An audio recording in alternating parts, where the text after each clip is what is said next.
Good afternoon, everyone. Thank you all so much for joining us for this discussion today on Koreatown Public Safety. I'm Cindy Shin, CEO of KACIE Strategies. 네, 여러분 안녕하십니까? 오늘 참석해 주신 모든 분들께 감사드립니다.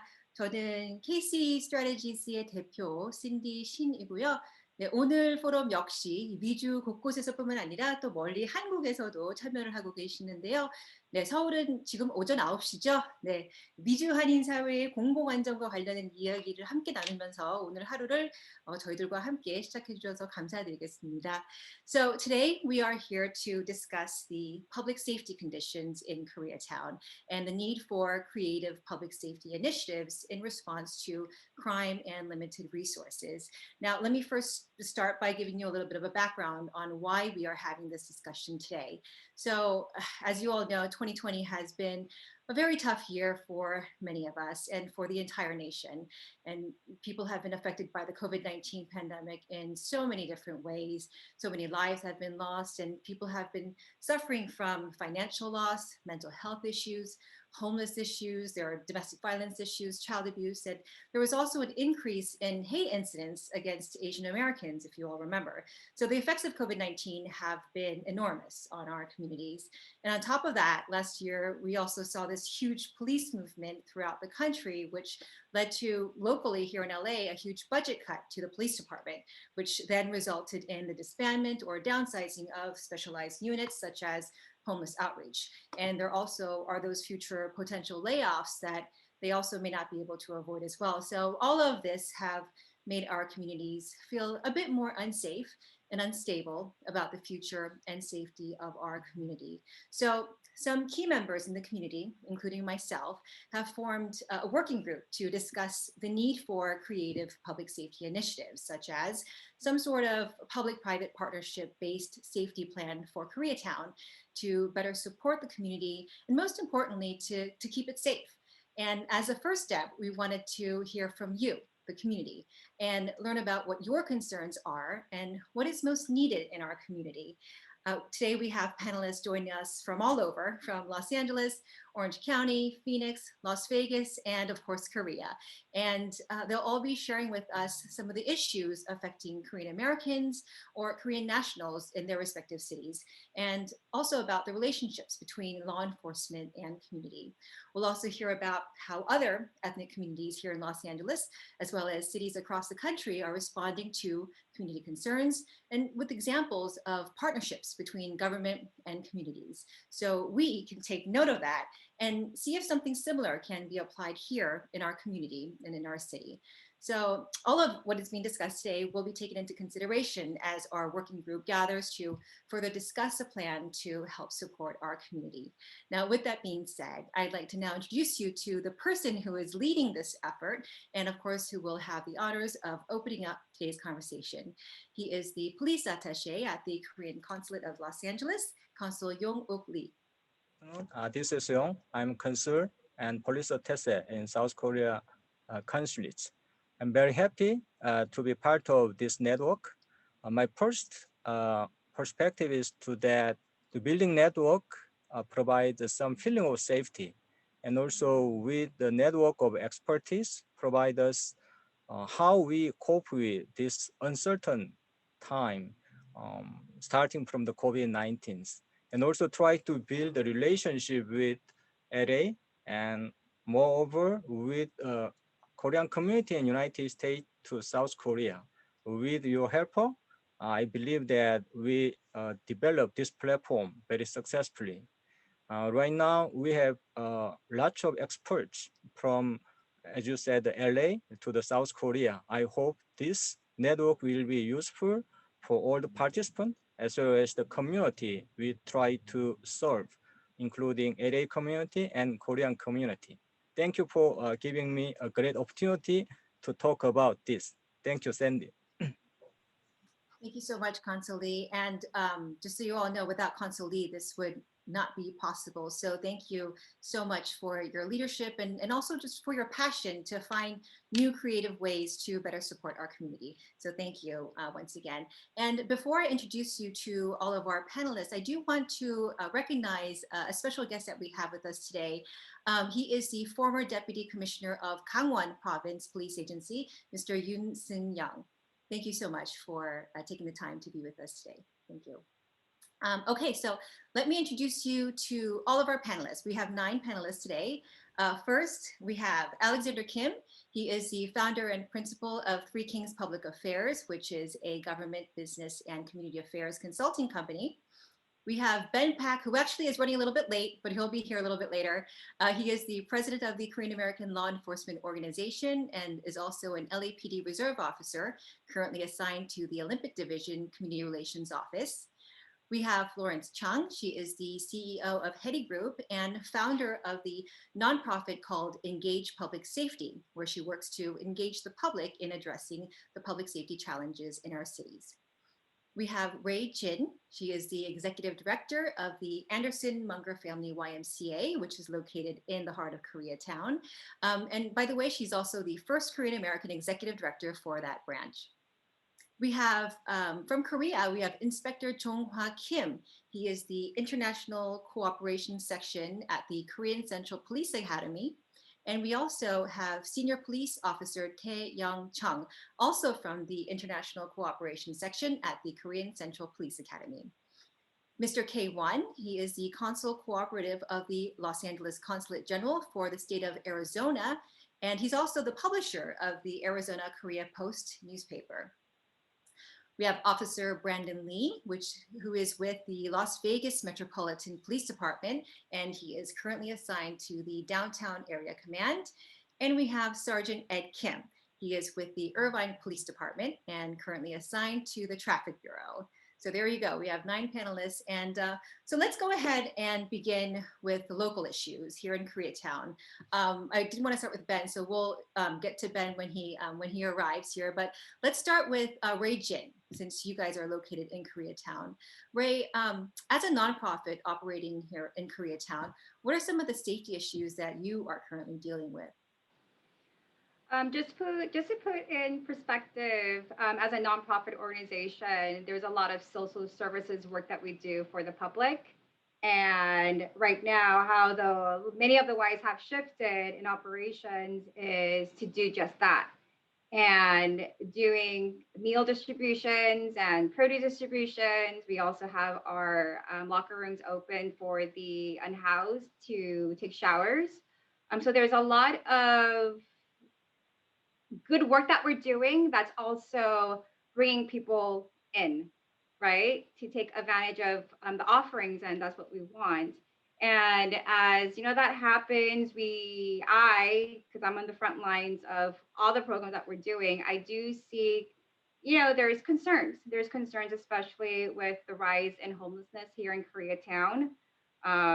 There are various stories of the homeless constituents and in varying degrees. And so that has been an eye-opener for myself and a lot of the staff that we would not have been exposed to if we're not doing this work.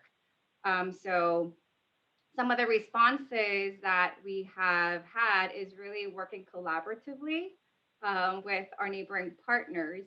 And to just give you a perspective of some of the safety concerns we specifically have are the mental health issues.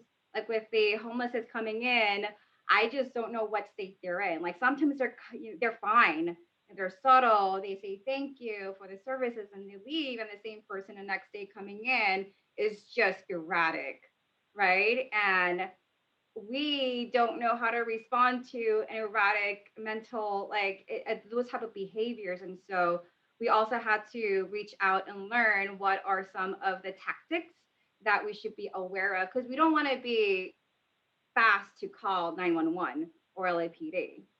And that is one of the measures that we'll take in real safety concerns. However, we look to other ways to mitigate that. And I think we've had so many non-emergency LAPD calls that, like I stated before, I think we're known here probably the officers are in the patrol cars and doing paper, scissors, rock to see who's going to respond. But there's that within some of our programs, and with some of the produce distributions, we have more people coming in, and I've seen individuals who are refusing to wear masks. They are half naked. I kid you not. And there's fecal matters too that I find around our building. Vandalism happens on a regular basis. We had things broken into. There's also arson on my building that happened. Those are the ugly stuff that happens in some of the nonprofit surroundings that you don't see, because we're really quick and shift to finding ways to get that taken care of. But we have had success in working with a property manager just right next to the Y to help us with some of these instances, so that we're not calling right away to the LAPD. That may take a little while to come to help. So we've been working together in that end to support each other. And also it's really important that we get to know like the business owners, just to keep an eye out. Because the arson that happened at my Y, the next door, there's a restaurant across the street who saw that happen and called the police. And so we're grateful about that. So and with all of this yeah. happening, is it usually, I mean, I know that a lot of children go in and out of your facility too, right? Right. So we do have children that come along on one of our meal distributions that happens on Mondays and Wednesdays. Yes, absolutely. That is a concern, because there are people around our facility who I know that are probably that have drugs and are doing things, and that I do know. So it's absolutely a concern. And we are about to start our virtual learning pods here at the Y too. So we'll get a lot more kids in our building. So absolutely, that is a concern that we have to create to work to ensure that the kids are safe, first and foremost. And also just, doing virtual learning and these social distancing measures, that's only for the time being. Because once this is, this is all gone away, kids will still be going back to school now, and they'll be at your facility more often. So these issues are very serious, and it's like a long-term issue that, we need to get to the point of, right? Yep. Yeah.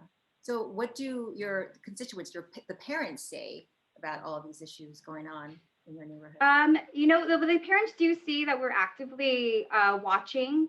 We're actively also working with others, and they do know that we are protecting all the distributions and everything that we do. We have volunteers and staff around, and luckily nothing has happened. And hopefully it doesn't.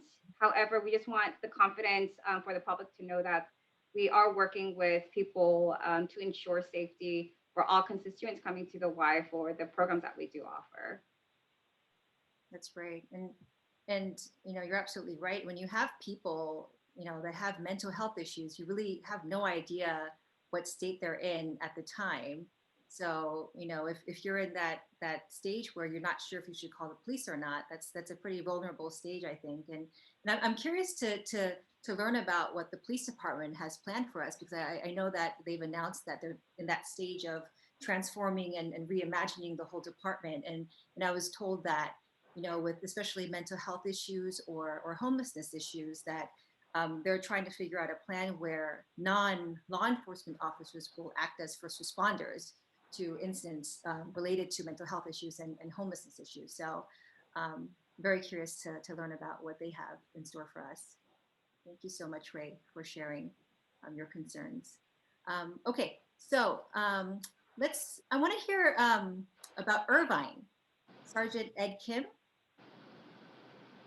Hi. Hi. So, hi. So you're currently assigned to the Traffic Bureau, but I know that you previously worked as a crimes against persons detective. Can you talk about some of the cases that you've handled involving Korean Americans or nationals during your time in that unit? Sure. So I've been with Irvine about 18 years now, and I've been doing a variety of assignments, including investigations, traffic and patrol. But when I was working in investigations, I did have several instances where I had cases involving Korean nationals, and they're relatively common in the sense that domestic violence was one type of crime where I frequently ran into people of Korean heritage, but also every once in a while, unfortunately not uncommon, was human trafficking.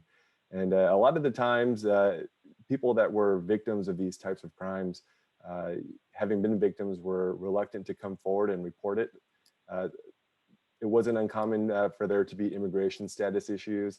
And it's one thing that's misunderstood in the community, I think, especially here in Southern California, is that regardless of what your immigration status is, if you're the victim of a crime, you have resources available to you. So getting them to report the crime in the first place was a big hurdle. But even after reporting the crime, once you're a victim, that opens you up to many resources through the state and through the county that people are unaware of. So I think that's one thing that we can do better as a police department is we don't necessarily advertise the resources we have available. And so I think as we make inroads into that particular community, as we've done with other communities, such as the Jewish community, the Muslim community, even the Chinese community, we have a centralized way to communicate with the population, but not so much yet with the Korean community. So I think that would be one of our goals, is to just make our resources better available to them. We have at least half a dozen to maybe 10 Korean speaking officers in Irvine, which is good because we do have a significant Korean population, probably one of the biggest Korean populations outside of the LA metro area. And part of the problem is when somebody who needs to request a Korean speaking officer calls 911, it's usually during a moment of crisis. And there may not necessarily be a Korean speaking officer on duty because we're spread out amongst different shifts and different assignments. So working the detective bureau, eventually those cases filter up to me, so they have a way to contact somebody that speaks their language that they can relate to. But at other times it's a little bit more challenging. So that's another thing that we can work on to make it a little bit more accessible to speak with us. But at the risk of going on too long, I know we have a lot of panelists. That's just a part of the issues that we're seeing here on the local level. More recently, I'm getting reports from patrol officers who work out in the field that they're running into more juvenile related attempt suicides and just kids having a hard time communicating generationally with their parents. The parents tend to be more traditional, and a lot of times are immigrants from Korea, whereas the kids were born here. Sometimes they may speak a little bit of Korean, maybe not so much. And there's a lot of misunderstandings and conflict between parents and kids, and the stressors are different than what the parents are used to growing up.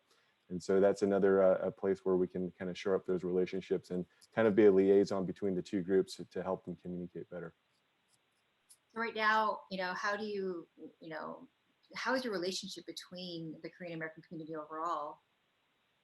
I think overall we have a good relationship. The department has definitely made an effort to hire a police force that is reflective of the community. About 15 years ago, I would say that Koreans were the predominant Asian group in Irvine, but as of late, the Chinese community has been booming. The Koreans are still there. There are still many of them, but the Chinese community is catching up, if not even exceeding. So I think the police department and the city is sensitive to that, and they're doing what they can to be reflective of the community and to provide the appropriate resources for people of that background. Mm-hmm. Well, it sounds like, even when you talk about the domestic violence and human trafficking cases, a lot of people, they don't really know that their immigration status is not going to be checked. So of course that's, it's going to be difficult. They're going to hesitate before they make a report, right?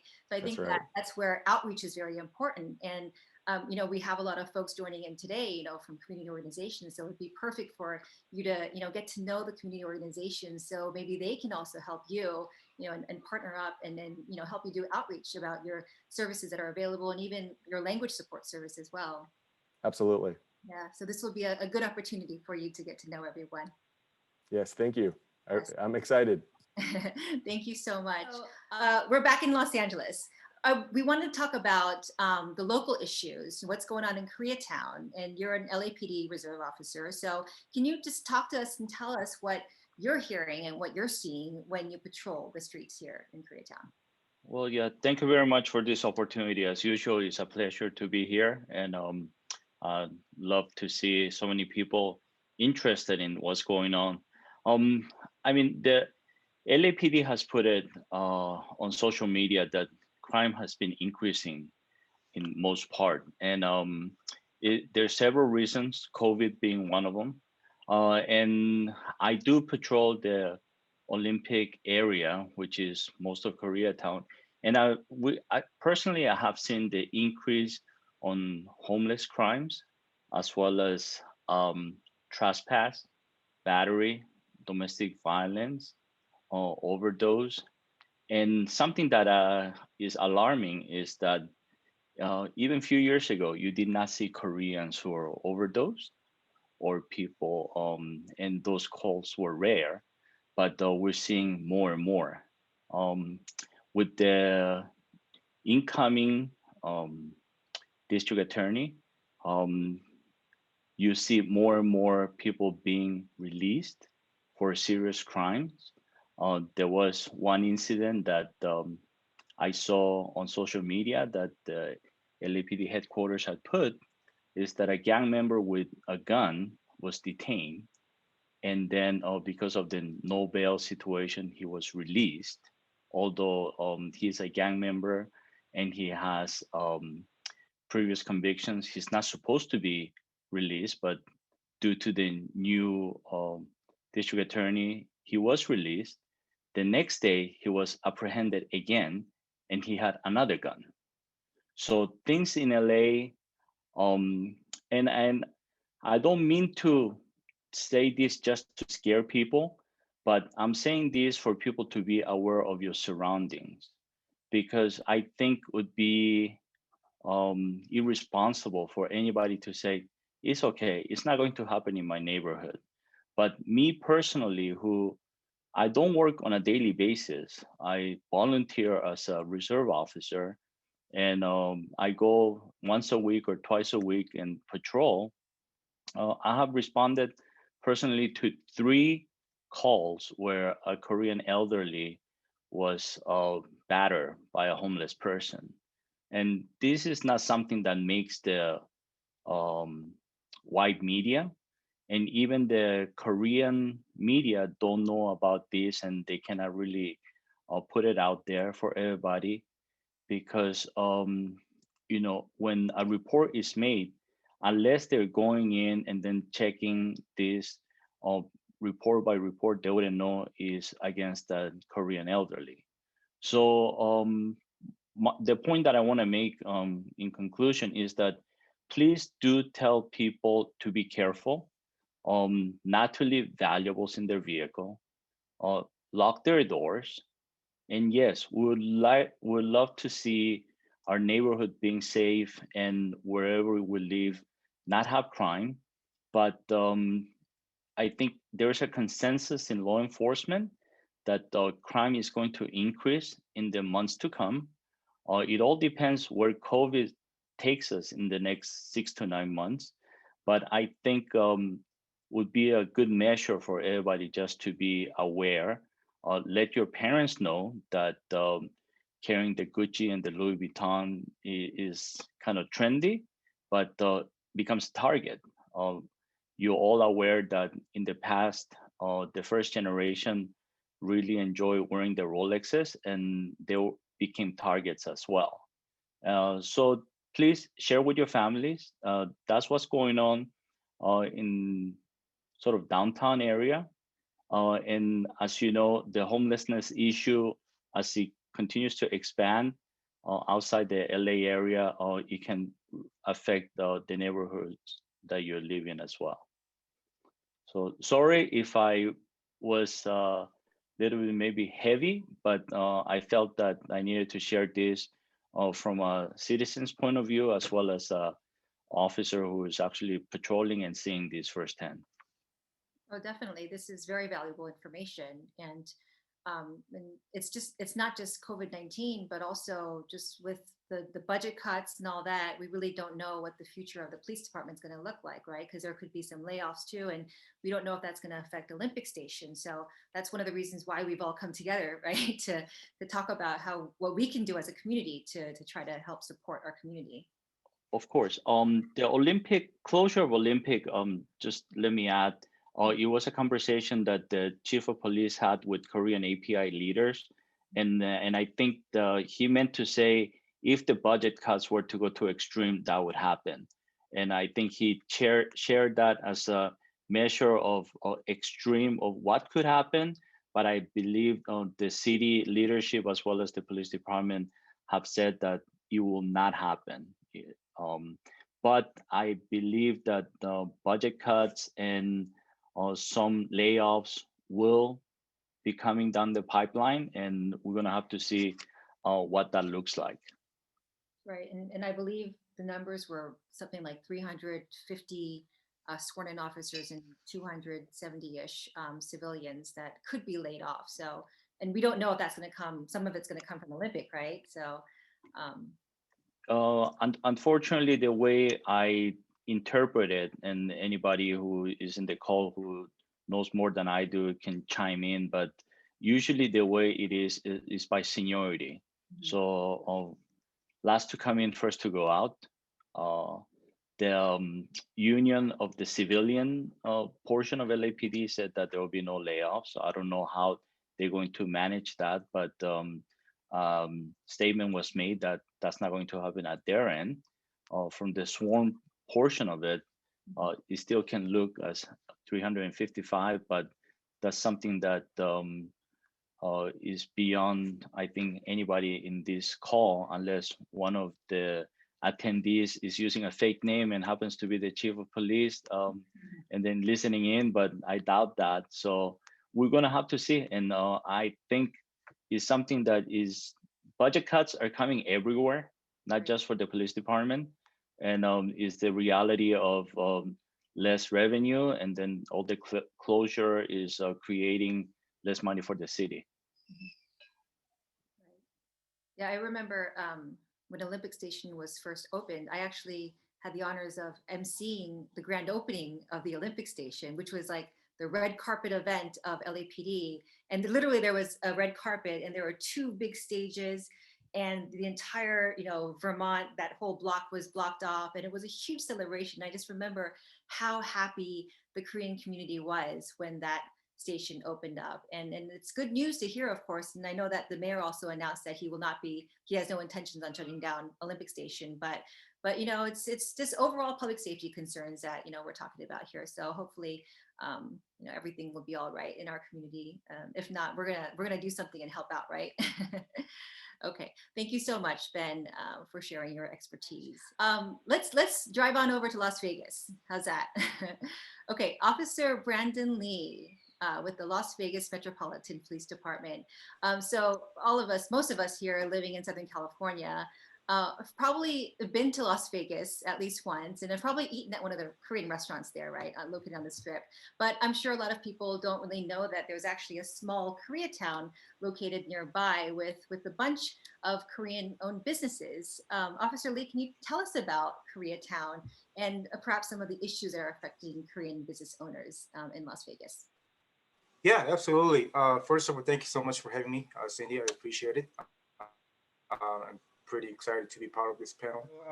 I'm pretty sure you guys been to Las Vegas at least one time in your life if you're living in the U.S. It's a sin city, but unfortunately, due to pandemic, a lot of people start losing their job. A lot of Korean people working in hospitality industry, which is in the hotel. And there's a lot of Korean people losing their jobs and going through hard times. They request more police assistance here and there for domestic issues, drug issues, and stuff like that. And of course, the language barrier coming in play. We definitely need more Korean officers here in town. Myself and there's another 2 officers here in Las Vegas, the police departments. We're trying to do our best to assist Korean people here in Las Vegas, but of course, our hands are tied. I'm currently assigned to Downtown Area Command. My buddy, another Korean guy who speaks Korean, working in the Chinatown.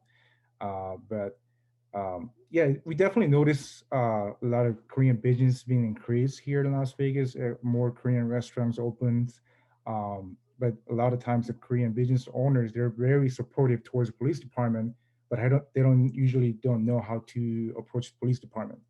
So I believe the Korean Federation needs maybe more step up to build to help the Korean business owners to help to build a better relationship with the police department. And because our department trying to build they trying to do all different ways to build a good relationship with the communities. So maybe we can have some the organization out here to guide our Korean business owners to build a relationship with the Korean department. That'll be better. And I'm sure we don't have the Korean American Federation from Las Vegas joining today, but that's definitely something that we could try to help you and reach out to them to see if we can make that connection for you. Definitely. And another question that I wanted to get to you is that this whole police movement that we saw last year, I wanted to ask you as a police officer, just what are your thoughts on that and how you think it is and it would be affecting public safety in the future? It's pretty sad. I'm pretty sure Sergeant Kim is gonna agree with me that defund the police movement is not the best solution at this point. I know we all witnessed the in custody death, George Floyd back in Minnesota. It's very unfortunate. Do I agree with their police tactic they are used during the police custody? I mean, I don't. But I don't think that police officer, and if I don't think it has anything to do with racism. Unfortunately, I think it's more lack of training and communication between officers. They definitely use wrong tactics, but the media is trying to translate into racism, and public trying to follow that way, and it's kind of unfortunate to see that. Try people go with a different police. Um, Once you defund the police, that means we're gonna have less police officers on the street. That means that we're gonna have less proactive policing, meaning that proactive policing is one of the major things we do here in Las Vegas. I'm pretty sure California does the same thing. Basically, proactive policing is to prevent crime from taking place in the first place. And that would be the best solution instead of police officer responding to crime after that already happened. And that's our sheriff is a priority here in Las Vegas. We are always trying to prevent crime from taking place in the first place. So less police meetings and less police proactive policings. We're gonna have more crime. We're gonna have more issue in the minority area. Um, Less budget is gonna be pretty much a lack of training. Might cause another tragic incident, just like Floyd back in Minnesota in police actions. Um, I think we have to approach this matter more objectively instead of just watching media and have media translate for you. And from during this time, we definitely need the support from the community to get through these rough times and prevent the defund the police movement. You're right. I think that there are, of course, some bad apples, in police agencies, but it's not everyone that's like that. And sometimes people, they just do interpret what they see in the media as the whole picture. So you're absolutely right about that. And I'm sure that kind of brings down the morale of police officers as well when you do your job, when you're out there. How do you feel about that? We always talk about this issue as a squad. Now the Congress tried to pass the law saying that police officer can get sued legally, personally, if there's something goes wrong in a job line of duty. It definitely make us hesitate to do our job, especially when it comes down to proactive policing. And yeah, it's very unfortunate. But at the end of the day, we're just like a human being, just like other people. We have our family and house and cars we got to protect. And if those things is going to be in jeopardy because of my job, and a lot of people, they're not going to be very proactive at work, and you don't want that. Thank you for sharing your thoughts on that. Officer Kim, do you want to also, or Sergeant Kim, do you want to also add something to that as well? Yeah, I think Brandon Lee covered it pretty well. So what Brandon was talking about was qualified immunity, and there's been a movement to take away qualified immunity from police officers. And what that means is when a police officer takes action on duty under his authority powers given to him by the state, they're not personally held responsible for their actions as long as it's within policy and within the law. But that's always up for interpretation, and it depends who the judges are, who's sitting on the court, and the political winds change. And so that will pretty much leave us at the whim of the media and just whichever way that the popular opinion sways. So the Supreme Court historically has been protective of qualified immunity of police officers, because it's important for us to be able to go out and do our jobs as long as we're doing the right thing, which is anything that's legal and within training. But when that becomes in jeopardy, just like he was talking about, you may have reduced activity levels from officers in the field, which ultimately affects every single person, you know, from heavy crime areas even to pretty low crime areas like Irvine. For that. Okay, let's change the topic a little bit. Let's go to Arizona. Mr. K1, the Consul Cooperative in Arizona, you guys also have a small Koreatown near Phoenix, which a lot of us don't know about. Can you tell us about your Korean community, and what are some of the types of businesses that are owned by Koreans over there? Yes, sure. We have some Korean community in Arizona. It's around the Phoenix, and population is about 20,000, and it's getting more and more. Like recently, living cost and the housing price is pretty low here, you know, compared to the California. A lot of people moved from the California recently, so I think we get more Korean population in here. And in here, the Korean used to own the like a dry cleaning or like the convenience store, things like that before. But recently, many Korean has the sushi restaurant, like some kind of a restaurant, Korean restaurant or sushi restaurant, things like that. And are there any particular issues that are affecting the Korean businesses or Korean Americans living there? No, actually, we are still pretty, you know, like the small size of the Korean community, so we don't have a major or big issues in the Korean community. But as a Consul cooperative, my main job is to help Korean who is in the trouble at Arizona. Mm-hmm. So my main concern is about the public safety for the Korean tourists from Korea.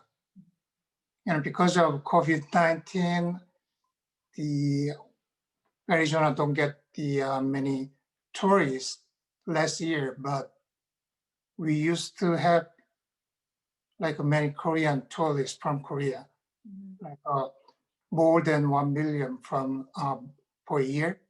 Wow. So that the tourists had many accidents Mm-hmm. in Arizona, especially around the Grand Canyon. As you know, the Arizona is very famous for the Grand Canyon, right? Mm-hmm. So it's around the Grand Canyon. There's Horseshoe, Sedona, Antelope Canyon. That's the most, famous place, Korean visitors wanted to go. So like Korean visitor, they used to stay at Las Vegas. They stay at the Las Vegas first, and then they drive by car to visit the Grand Canyon. It's about 4 hours, the distance. So there is the road name is I-40, Interstate 40. Mm-hmm. That road has a lot of accidents. Like in 2018, Korean couple got car accident and husband died. And 2018, another Korean visit died by the car accident too.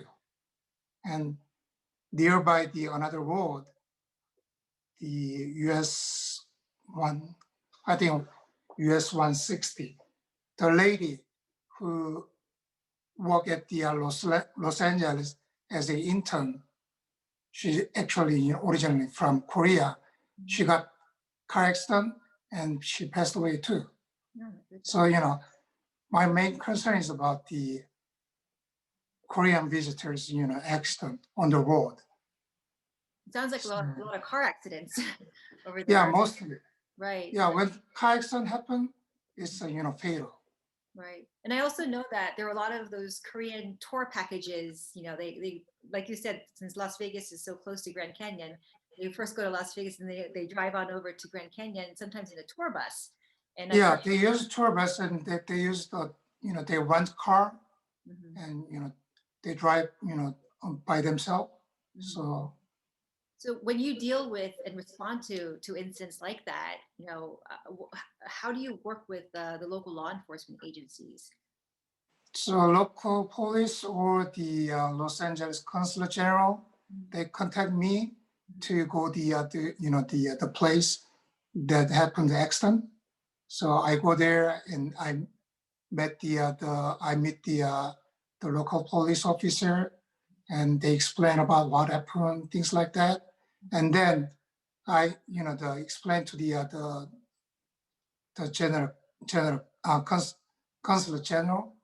I report it, and then sometime the family of the the people who passed away or hurt, family, they fly to the Arizona, and I give them ride, and I help them, like I translate in English, something like that. Mhm. Yeah. And you're also a publisher of a newspaper too, so I'm sure that those two jobs keep you pretty busy. Yeah, that's true. But it's very meaningful to help the Korean people. Right, because you're also able to report those types of incidents and get it in the newspaper to inform. Yeah, I did several times. When the fatal accident happened, I report on my newspaper, and people know. I just want to let people know about it. So just drive slow down and Yeah. drive carefully. Like the Korean tourists from Korea, I think they've not seen like a road like the U.S. highway is empty and quiet, and they drive so fast. So many people got ticket, and sometimes accident happen. Mhm. Well, thank you so much for sharing that information and just tips not to speed on that streets, because a lot of people who are here on this call, a lot of people from Southern California, they visit that area too. So thank you for sharing that with us. So Thank I want to go. Thank you. I want to go over to Alexander Kim. So Alex and I have known each other for so many years while I worked for the city attorney's office, and he was with the governor, the mayor, city council member, and we've both done together a lot of community outreach work. And I wanted to hear from Alex, with so many work that you've done with different ethnic communities here in Southern California. And as we are discussing new creative ways to better support our community and ensure the safety of Koreatown, can you tell us about what other ethnic communities are doing in response to public safety issues as a community? Sure. Thank you, Cindy. Yeah, so I've been working for various public officials and always been the Asian American liaison to the government. So it afforded me to work closely with different groups, not just Korean American groups, but also Japanese American, Thai, Filipino, Chinese Americans. It's a very big immigration population in the Southern California region, particularly the LA and Orange County region.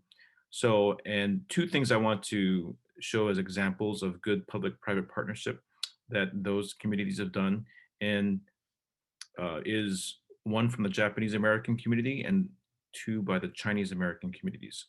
I know the Korean Americans have done something similar, but I'll save that for the end. But the first example is working with the Little Tokyo community, and that's a Japanese American historic area in downtown Los Angeles, right next to the LA City Hall office.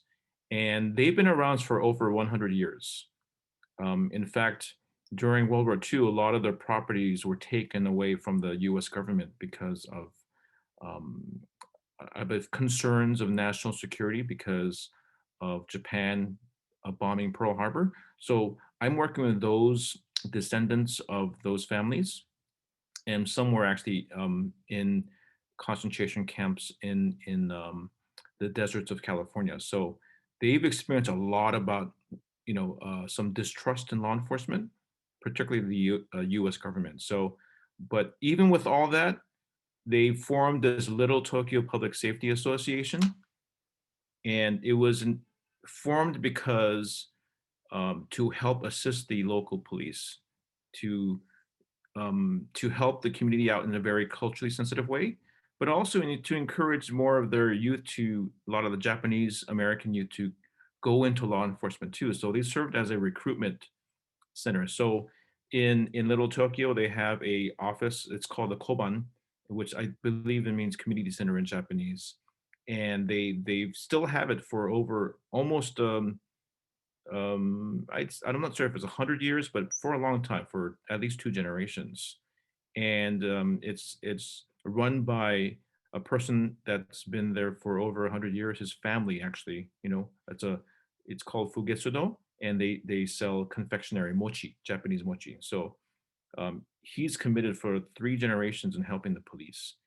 So that's a good example where they're still in existence and they meet every so often as a community center. Everyone's volunteering. And then the second example is Chinatown.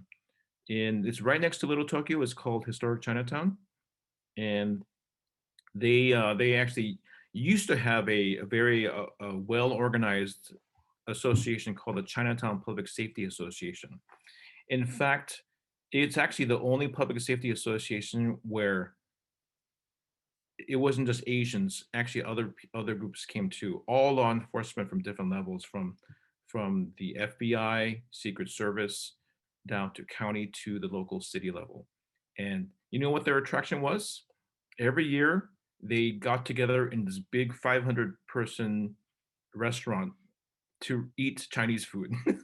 So 10 courses of good Chinese food, and they invite key politicians to show how important Chinatown is. So I don't know how the other cities have done it in the past or currently, but I think it's a good role model. We don't even have that in LA anymore, the Chinatown Public Safety Association events. But it's good opportunities for Korean American leaders to work with other ethnic groups, such as the other Japanese, Chinese Americans, African Americans, Latino, which is such a diverse tapestry of different cultures. So that's a good example of how, despite the police defunding that's happening, it's somewhere where we could, as not just Korean Americans, because a lot of us are small business owners, restaurants, suffering from higher crimes, everything. It's another way where we could not complain about the police, but actually help the police in some ways. So, and Ben Pack has really said in the end before through prior conversations that Koreatown had its own police association, not a police, but a center, but it hasn't been around for a while. It was too small. And I think there's opportunities because of this great network we have that we could encourage this role model and use best practices from other communities to help law enforcement. And I think you're referring to the 8th Street Police Station, right? The Paiga Petrol. Yes, the 8th Street.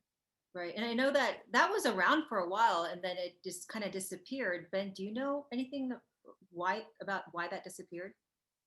I think it was a lack of interest and funding. I think the ownership of the building went to somebody else, and maybe they didn't want to have it there.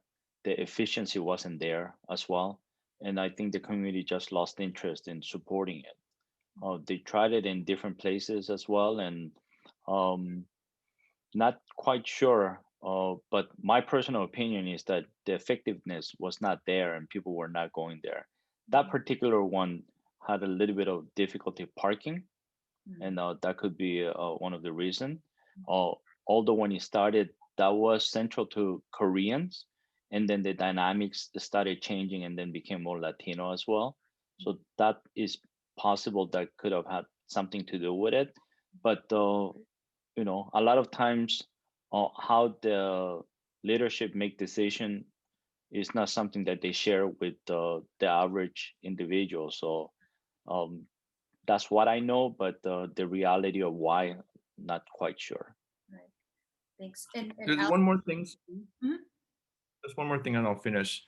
One of my members here that's on the call, her name is Susie Wong.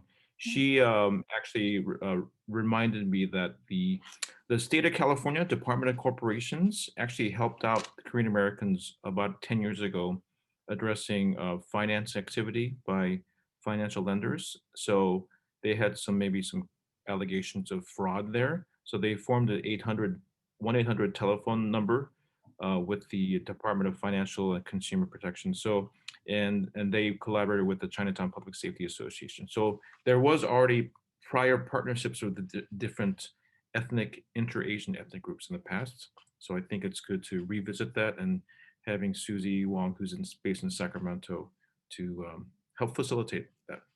That's it. Thank you. Thank you for sharing that. And Alex, I just remember this while you were talking, when you talked about Brian Quito with Koban, because just not too long ago, actually, maybe about a month ago, I got a phone call in the evening, and David Ono, he's the ABC7 news anchor. He's also a good friend of mine. So David was in the area in Little Tokyo, and he's friends with Brian Quito. So both of them called me from David's phone, and they called my cell phone, and they said they have an elderly Korean gentleman who was lost in that area, and he was trying to communicate, but he couldn't speak Korean. And of course, these two guys can't speak Korean, and I'm the only one that they know that speaks both languages. So they called me at like this was like 9 o'clock p.m. And so they put me on speakerphone, and so I was trying to translate for this guy. So they were saying that he was trying to take the bus going back to Reseda, but he was trying to go to Skid Row because that was where his bus stop was. So they were trying to tell him, no, you can't go there. And they were trying to tell him, well, why don't we, give you a ride and drive you home? But that communication wasn't there. So it just made me realize that, perhaps, because, we maybe in Koreatown, when someone gets lost, they can go anywhere and anyone can speak Korean. But when you're lost in a different area like that, who do they go to? So maybe we can explore some idea where there can be a phone number that anyone can call to try to get this type of connection, because not everyone can find a friend that speaks Korean, right? So I just remembered that when you were talking about that. So okay, thank you so much, Alex, for sharing all of that information. Let's hear about the different cities across the country, what's going on over there. Florence.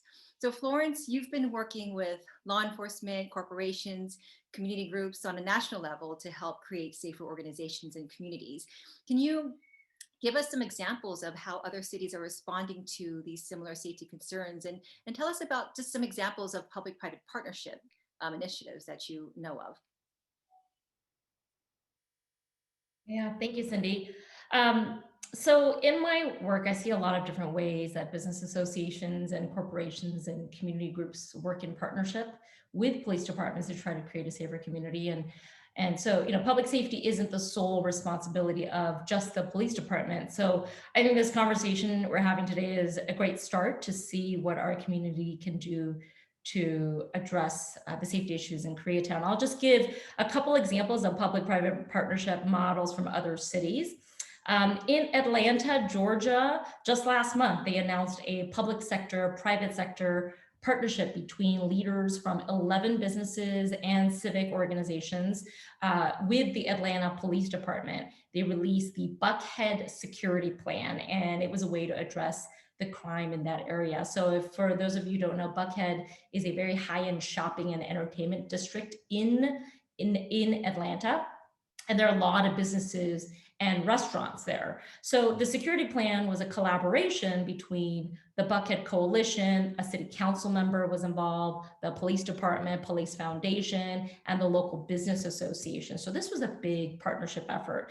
And I give this example not as something that maybe we can do in Koreatown, but just to give an example of what can happen when a lot of different organizations come together to work toward a common goal, because the price tag for their initiative is $1.6 million, and they're currently raising money to try to get this partnership effort funded. But let me give some examples of some other partnership initiatives that don't have a huge price tag. In Detroit, Project Greenlight is an example. They created a camera network for businesses and connected them to the police department's real-time crime center. So these cameras are monitored by the police department 24 hours, 7 days a week. So this project started really small. They connected the CCTV cameras from a few gas stations to the police department, police headquarters. And now, 4 years after they started the program, they invited any business to participate. And now they have 700 businesses that have signed up to be a part of this camera network. And so they're all networked in with the police department. And that is a successful project that's actually gotten a lot of visibility in national media as well. Minneapolis. I know that the Minneapolis obviously has been in the news since last summer, but I want to call out a program model that they have that has been working really well over the years. Their downtown improvement district, which is like a BID, a business improvement district, actually has a really robust and comprehensive model for how the private sector and police work together. So I'll just call out two of those programs. One is called Radio Link, and it's been around for a really long time. What it is it connects private security officers from businesses in the area with each other and with their local police communication center. And it's through a two-way radio system.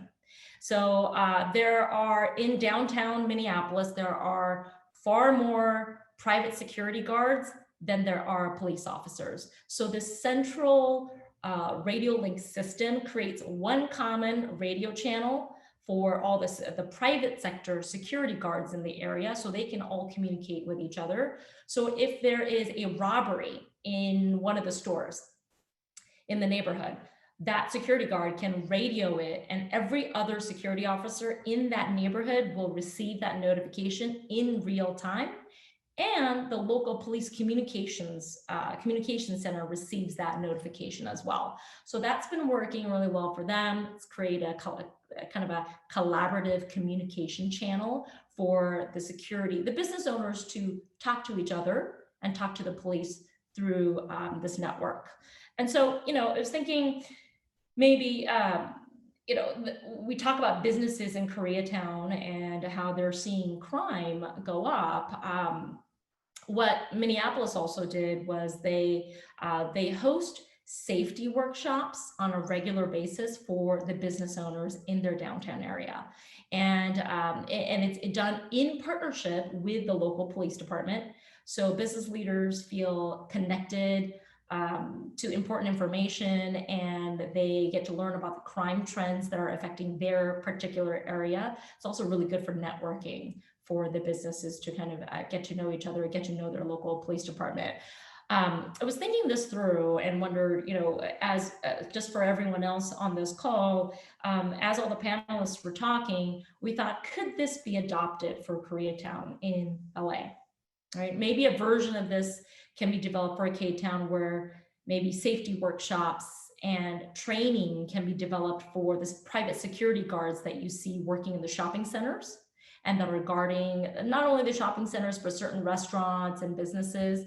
The question that we were asking was, do these security guards have adequate training? Do they know about the system? Do they know about how LAPD operates, right? And is there a way as us, the community members, can we formulate some sort of program to help train those security guards? That was just a question this working group that Cindy talked about will probably try to come up with answers and figure it out. But just wanted to share that there are a lot of cities and small neighborhoods across the country that have come up with programs to partner between the private sector and the public sector to come up with new and creative ways to address crime. Because again, you can't just rely on the police department. Right. So I think as this conversation continues, hopefully we in LA and in Vegas, Phoenix, we can all think of different ways to organize groups to work in partnership with the police department.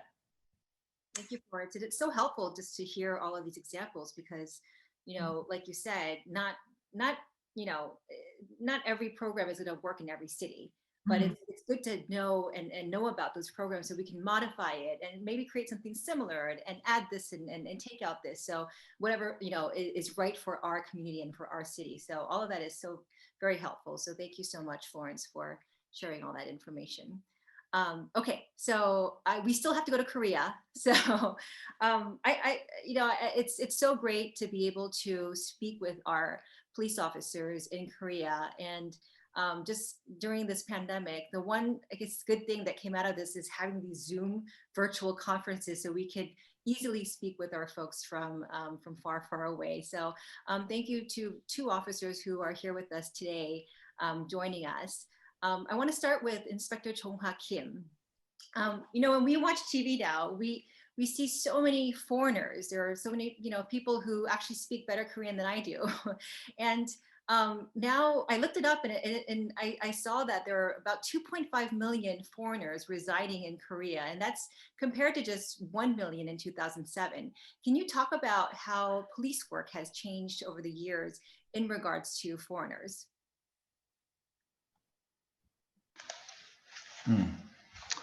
The number of foreigners living in Korea surpassed 2 million for the first time in 2016, exceeding 2.5 million in 2019. That is surpassing the population of Daegu metropolitan city, which has 2.4 million population. It's the 7th largest population among the metropolitan governments. By country, China was the largest with 107,566, followed by Thailand, Vietnam, and the United States in that order. The number of Americans staying in Korea also have the 4th largest number. Accordingly, as the number of foreigners in Korea increases, the number of foreigners, such illegal aliens and refugees, is also increasing. And the duties of the police have diversified. First of all, there are the police in the foreign affairs section, who are in charge of affairs related to foreigners. Police officers in foreign affairs sections are engaged in the activities to prevent crimes or observe the activities against foreigners related to terrorism and foreign-related organizations, etc. in Korea. Foreign affairs police are expanding even more in the global era. In order to efficiently carry out foreign affairs job, the Korean National Police Agency has a recruitment system that selects foreign language specialists. As far as I know, LAPD has a similar system too. As the number of foreigners staying in Korea increases, foreign affairs police officers are forming a network with the foreign communities by providing crime prevention education for long-staying foreigners, such as foreign students and foreign workers. And they are operating the foreigners' voluntary crime prevention patrol team. In addition, by designating major foreigners concentration zones as foreign security safety zones, special security activities such as patrols and crackdowns are carried out to ensure stable settlement and order maintenance of foreigners. Thus, we are adapting to the diversified foreign affairs environment. Plus, we have more than 500,000 illegal aliens in Korea. So in the past, there were a lot of cases that illegal aliens had to endure unfair damage due to a weakness of their status, that they could be forced to leave the country immediately.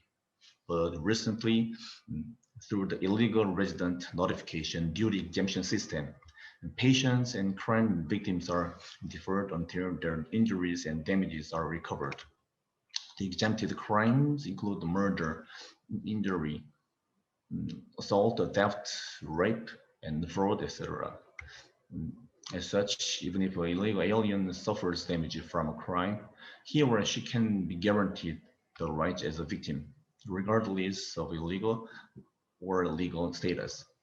And because the illegal stay is not notified to the immigration office, there is no disadvantage such as deportation. In the same way as the pandemic COVID-19 situation, illegal aliens who receive medical examinations or counseling due to the suspected coronavirus are not reported to immigration. Therefore, they can have a medical checkup for COVID-19 without worrying about deportation. Foreign affairs police also play a role in promoting this kind of system so that even illegal aliens can easily understand this system. in ways, when you think about it, it's very similar to what, we deal with over here, because we have, like Sergeant Kim was talking about, how in Irvine, they're trying to reach out more and do more outreach to the Korean nationals, so they understand that, for instance, immigration status is in check, for domestic violence and human trafficking cases. But it's kind of the same over there too. You also need to educate and do outreach to all the foreigners who are living out there in different languages, right? Right. I'm sure. Right. So it's very interesting, and thank you so much for giving us some insight into what we're dealing with. Thank you. Thank you. Senior Officer Taeyong Chung, thank you so much for joining us again.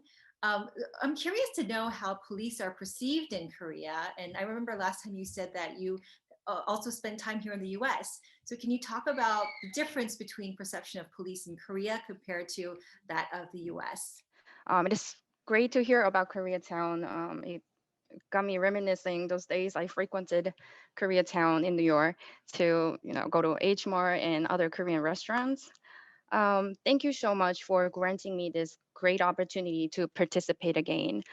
I would like to share my personal story with you regard to the difference between perception of a police in Korea compared to the States. I used to live in the States. I lived in crime-ridden area in Brooklyn, New York for a couple of years in my 20s. In the neighborhood, there were corner boys, like every corner of the streets. They were just hanging out there in the streets, like in front of bodegas, just outside. And at times, I would get picked on or called racial slurs by them when I passing by as I was walking down the streets.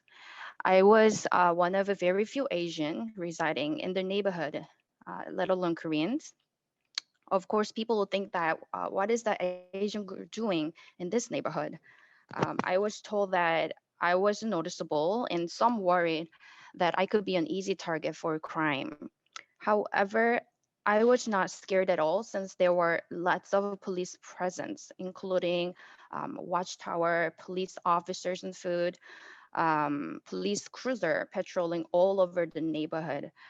Not seeing police officers around was the fear factor for me. And in part, I was too content with the low price rent the neighborhood had offered.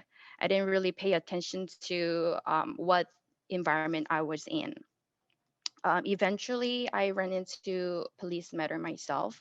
I was robbed. I was sexually harassed, forcible touching. Officers I interacted during my report process, they were all professional, confident, courteous, and so kind. I left with a very positive impression in that I could tell I could tell they genuinely care in assisting me, the victim. My English wasn't that good back then, and especially right after the fact under such intimidating situation, it's like my brain totally wiped out.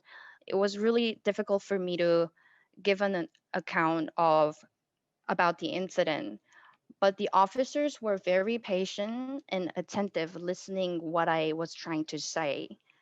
My encounters with New York City police officers as a young foreign student caused me to admire the police very much, and which ultimately play a huge part in my career choosing as well.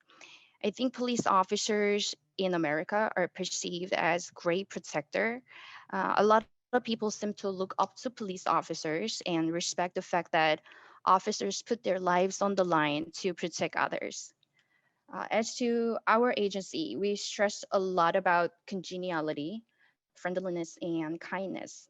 Even our motto in recent years has been well respected and beloved police for this year and last year, and warm hearted and trustworthy police for the year before last year.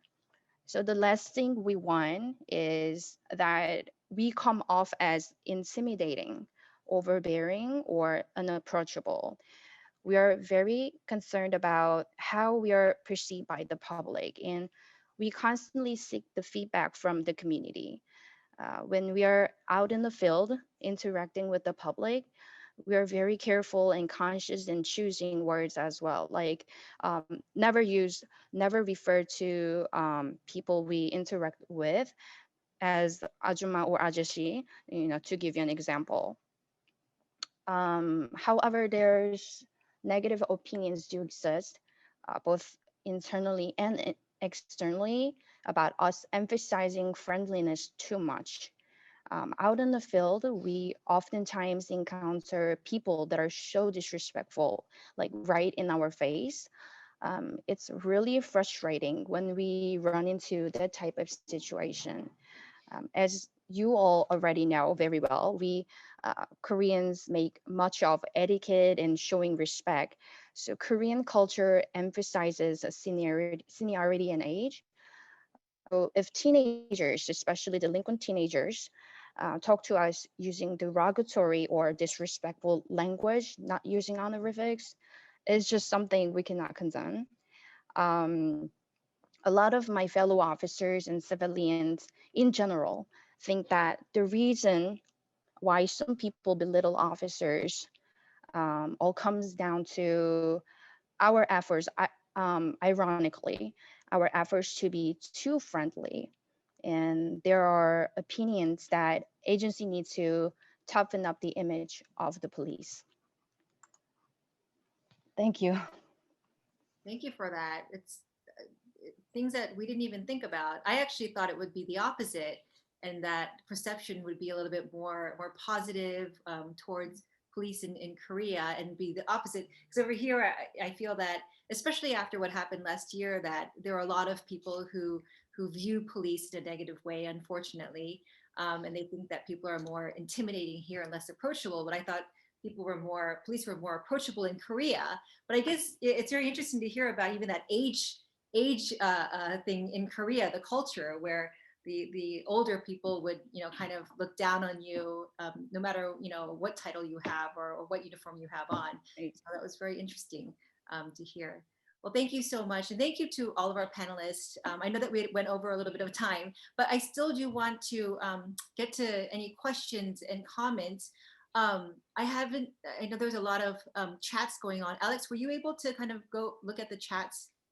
I was focused on the speakers, and I wasn't. Yes, I do. I'm just helping moderate the Q&A for with Cindy here. I do believe that Ernest Lee, who I know as well personally, he's very active with the Korean Chamber of Commerce and the Federation in LA and South Bay. Yeah, I think Florence Chung was able to adequately answer his question about the role of how can we as private citizens can help the police, and specifically with addressing, a lot of the small business owners that they're kind of afraid to speak out against, the protests and things, not so much against the movement, but about the public safety part of it, right? And I think one of the constructive ways that Florence was answering was about the security guard issue. We have private security teams or guards, teaching them adequate ways of in Korean about the methodology, and without the security guards getting arrested, right? So I think that's important. I think Ben Pak weighed in to have KALEO, the Korean American Law Enforcement Organization, and other similar groups to maybe help provide the training for the private Ajaché security guards, to do that. So I think that answers the question. But thank you for the feedback to Ernest for answering for asking that question, and for our members Florence and Ben to answer that. Thank you so much.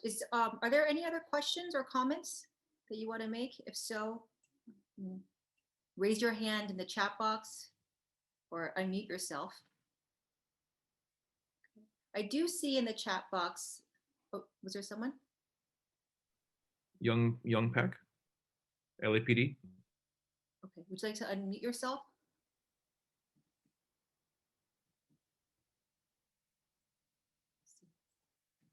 Hello, everyone. For those who don't know me, I'm Detective Pak. I currently work legal affairs for the LAPD.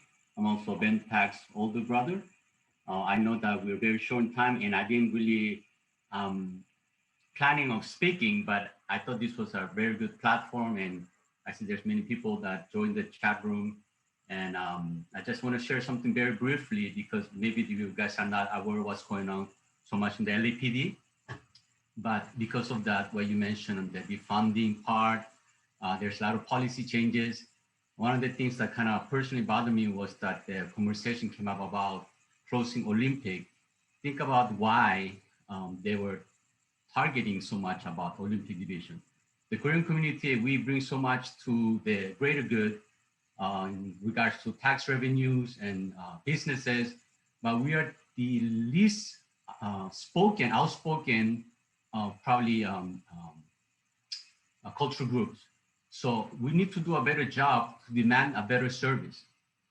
That is key for us to be able to get safer communities for us.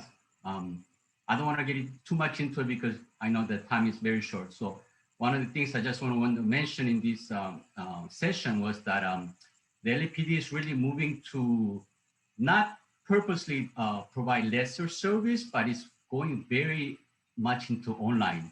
For example, one of the things is before I make detective, I used to work as a collision investigator for the traffic division. A lot of the things are now, you do a self reporting online. You're not gonna have longer investigator responding to the scene of an accident. Think about that. It's very chaotic. I really don't like the idea so much. Just traffic division already lost maybe 10 to 15 other collision investigators per division. So be ready for that. We're gonna get less service in the community, less officers on the street. That means greater, I guess, danger, less safety for our community. So as my brother mentioned before, you gotta be very aware of it. I think one of the ways to compensate that would be something like Florence mentioned, perhaps having a high visibility security. I totally agree that that really helps, something that perhaps we could kind of talk about in the next session. Thank you very much. Thank you so much. I appreciate that, speaking on behalf of Los Angeles Police Department. Are there any other questions or comments? Okay, I think we can wrap this up. Well, thank you so much to all of you who have attended, and thank you to all of our panelists for sharing all your thoughts and your expertise. And we will be taking note of all of the concerns and comments that came up today, and we'll continue to discuss how best we can support the community. And I also want to give a big thanks to those who helped plan this event, Alexander Kim, Florence, Jung, and Pack. And I think the biggest kudos needs to go to Janet Burt of Lewisburg, Bisgard, and Smith. Janet is the one who brings us all together, and she has so much passion to do something good for our community. And it's such a pleasure knowing and working with someone who I can share this passion with. So thank you so much for your leadership, Janet, as well as Consul, of course. Thank you always. So thank you very much, and stay tuned for information on the next meeting. Will probably be coming up in about 2 or 3 months. Thank you. Happy New Year.